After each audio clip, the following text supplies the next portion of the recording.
नमस्कार, मैं अर्चना गुप्ता आप सभी का न्यूज वन इंडिया में बहुत स्वागत करती हूं और वक्त हो चला है बड़ी खबर का।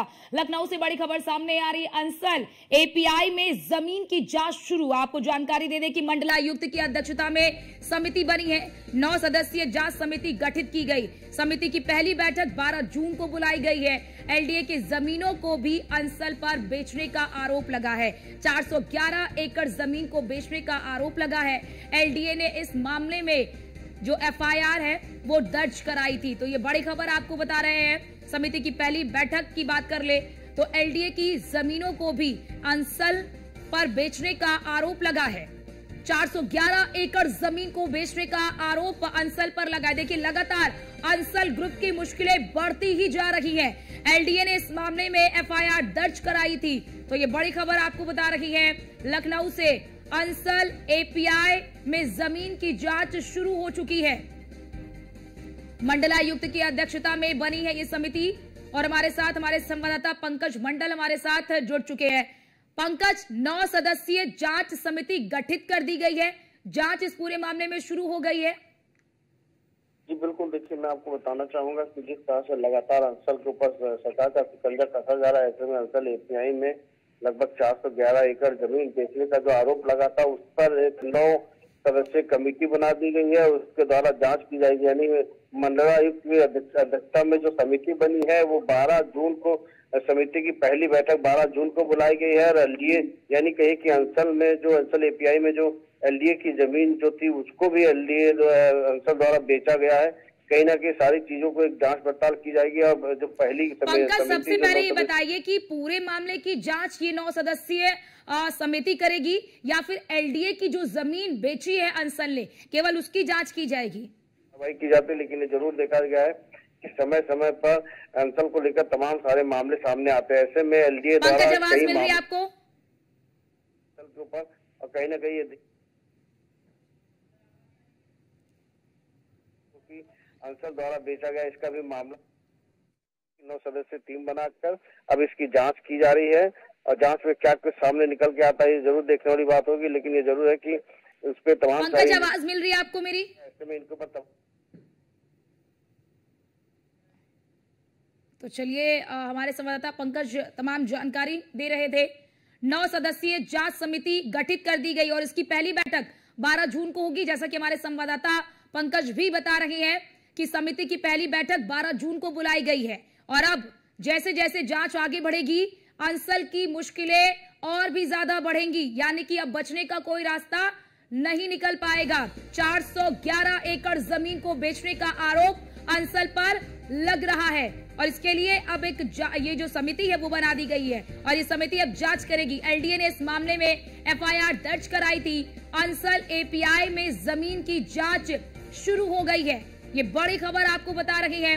मंडलायुक्त की अध्यक्षता में एक समिति बनी है और इस समिति की पहली बैठक 12 जून को होगी, क्योंकि अंसल को लेकर सदन से ही सीएम योगी आदित्यनाथ ने एक सीधा संदेश दे दिया था कि भ्रष्टाचारियों को बिल्कुल भी बख्शा नहीं जाएगा और बायर्स का जो पैसा खाएगा उसे वो पाताल से भी खोज कर ले आएंगे और बायर्स के पैसे को डूबने नहीं देंगे। और हमारे साथ हमारे संवाददाता पंकज मंडल लगातार हमारे साथ लाइव बने हुए हैं। पंकज, सबसे पहले ये बताइए कि ये जो 9 सदस्यीय कमेटी गठित की गई है, ये जमीन से जो एलडीए की जमीन बेची है अंसल ने, ये केवल इसकी जांच करेगी या पूरे मामले की जांच करेगी? देखिए, आपको बताना चाहूंगा कि अंसल मामले को लेकर कई जांचें पहले भी हो चुकी है। उनके कार्रवाई के लिए उनको पत्र भी लिखा जा चुका है और कहीं ना कहीं उनके ऊपर सिंचाई विभाग यानी कि सीबीआई जांच सहित तमाम एसआईटी भी जांच चल रही है।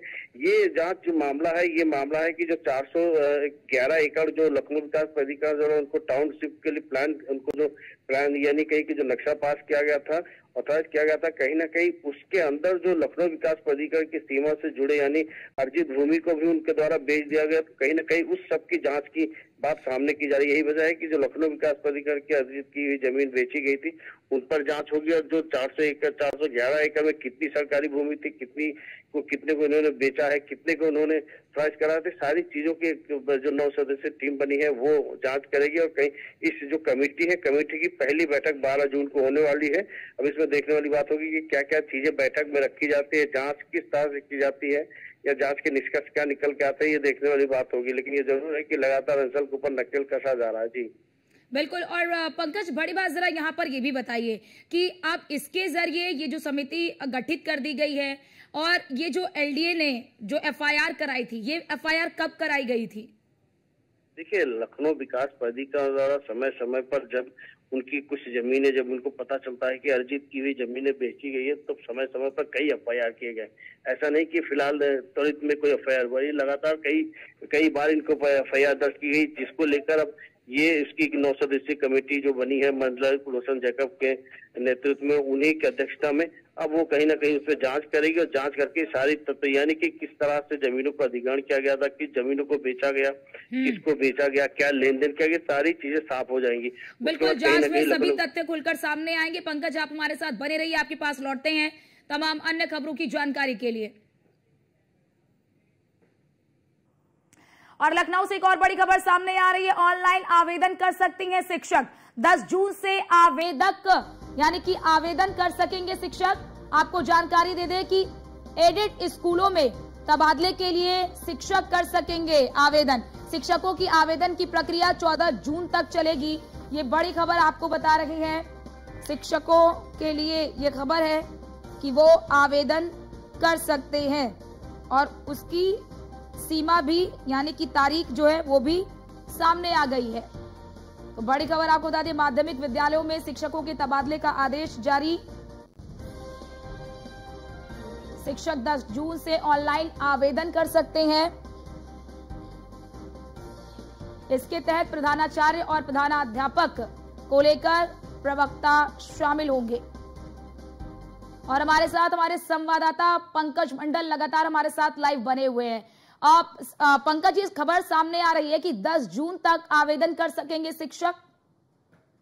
देखिए, कहीं ना कहीं माध्यमिक शिक्षा विभाग द्वारा जो एनआईसी की जो पोर्टल बनाई गई थी, उसके द्वारा, यानी कि उसके द्वारा अब 14 जून तक, यानी आज से 14 जून तक आप उसमें ऑनलाइन आवेदन कर सकेंगे, जिसमें कि जो शासकीय और अशासकीय यानी कि जो मान्यता प्राप्त माध्यमिक विद्यालय हैं, उनके शिक्षकों के लिए आदेश जारी किया गया। तो कहीं ना कहीं इसके तहत प्रधानाचार्य और प्रधानाध्यापक से लेकर प्रवक्ता, सहायक अध्यापक एवं सहायक अध्यापक और कहीं शामिल है इसमें। तो कहीं ना कहीं 14 यानी 10 जून से लेकर 14 जून तक ऑनलाइन आप अप्लाई कर सकते हैं। और अप्लाई करने के बाद उसके बाद फिर जो ट्रांसफर नीति है, उसी के तहत जो लिस्ट जारी की जाएगी और उसी में मिलान किया जाएगा आखिरकार किस तरह से उनका ट्रांसफर, यानी कि जो ट्रांसफर के लिए जो आवेदन करेंगे, जो इच्छुक जो शिक्षक है वो आवेदन करेंगे। और जो एडेड स्कूल है उसमें तबादले के लिए सारी नीति बनाई गई है।